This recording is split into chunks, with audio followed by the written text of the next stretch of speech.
I'm sure you think you know the cruelty of human beings, but you know it from afar, from TV, from movies, from books, which means you see it through the eyes of the storytellers,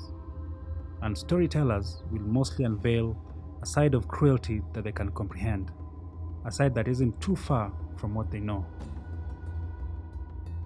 Truth is, we know little about cruelty, and so nothing prepares you coming face to face with the naked cruelty of human beings.